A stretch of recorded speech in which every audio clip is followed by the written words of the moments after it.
you may have heard of it. You may have missed this one a little bit. But there's a big fight in Parliament right now over the carbon tax report that came out from the Parliamentary Budget Officer. Oh, surprise. So Freeland comes out and she goes, there's an error. They included the big permitters in this. The big emitters. What's that other word I screwed up the other? Especially. Yeah, especially the big polluters. Anyway, the big polluters are apparently included in this, the big emitters. And so she has a problem with that. And then it goes on to describe the fact that we're not accounting for all the benefits of lowering carbon emissions in Canada and what that means for the ecology of Canada and what that means for the world even. And so, because Canada emits, what is it, 2%? Less than 2%? 1.5. 1.5. 7, something like that. Yeah, less than 2% of all carbon emissions come out of Canada. But, we just got to sacrifice ourselves on the altar of carbon tax so that we can realize the benefits of a stabilized environment, was what they said.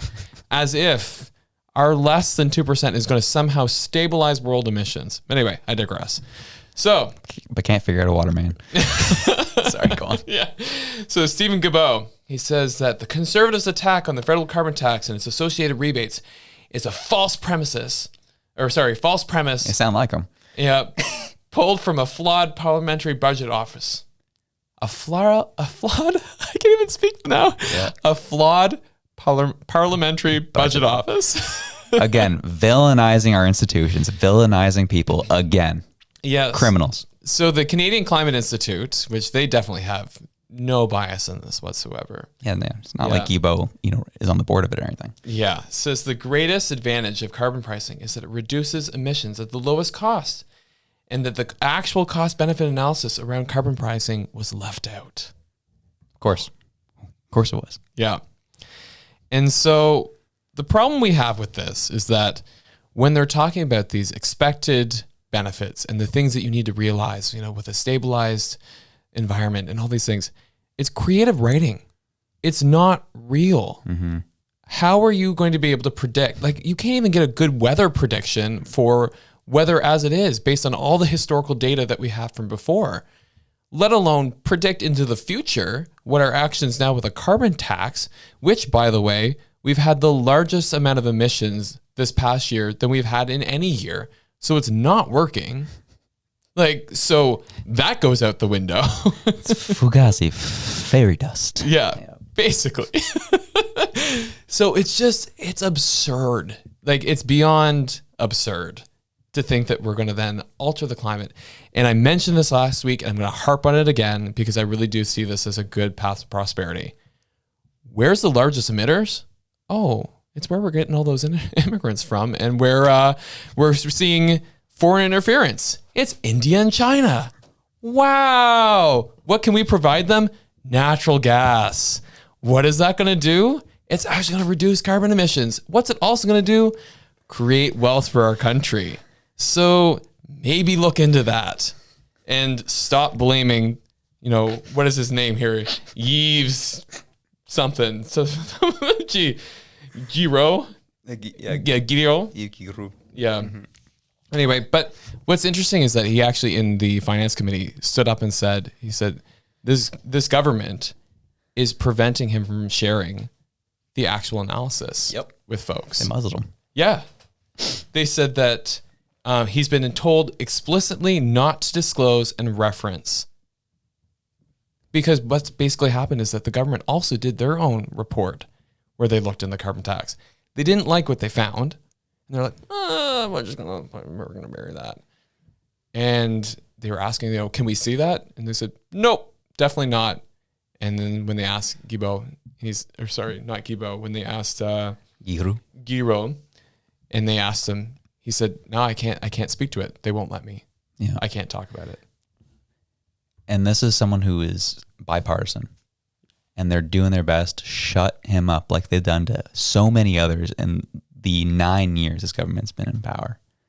And it's the same story over and over again. And I love that he's come out saying, I can't say nothing, but I want to say something. This is where I'm confused, though. why can't he say something? Is he just like, I'm going to lose my job if I do?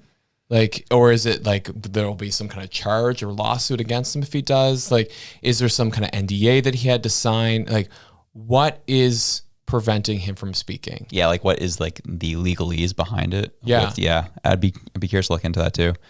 Because like, yeah, we know that it's specifically Trudeau who said that, like, is not allowing it to come out. But I'm curious of like if he just happened to leak it, or like what would happen. I'd be curious of what the ramifications would be for him and his job if he did that. I'm sure he would be fired. Would be the first thing that would happen. But yeah. Yeah, and like that's my question is like, is there these kind of restrictions then on all these other things that we're seeing that have been muzzled? Like there was actually an Auditor General report that came out about cyber attacks and cybersecurity in Canada, and painting us very woefully prepared for cyber security attacks. Oh, definitely. And so when we see that, and that's also not been allowed to be shared. Yeah.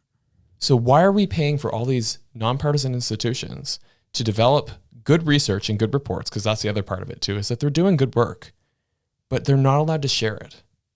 And that's the part that burns me, is that like, why is it then the taxpayer dollars? Like, fund it yourself then out of the Liberal caucus. Yep. If you want to keep it all for yourself and you don't want that to be shared, you know what? Like, to pay for it yourself. Yeah, I mean, you're apparently getting all these donations, so let's see it put to use. Yeah, exactly. Yeah. And like the other problem that I see with this all too is that like the argument is being made, it's for national security. No, it's not. It's absolutely not. These reports that they're putting out there, like we saw the one that the RCMP put out previously that was redacted all to hell, but only left the things that they wanted you to see.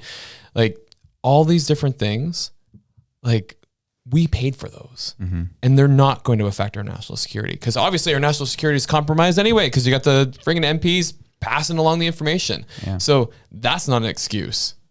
So open the books, let us see who interfered. Let us see the results of this carbon tax scheme. Let us see the Auditor General's reports. Let us see it all. Yeah. It's time for some transparency, because I've completely lost faith in this government. That was electric, wasn't it? Well, we enjoyed it. Hope you did too. If you did, you can check this video out here to the top right corner right near my window. Get over. There it is. There it is right there. And if you liked that, you can also check this one right here. We love you. Have a good one. Peace out.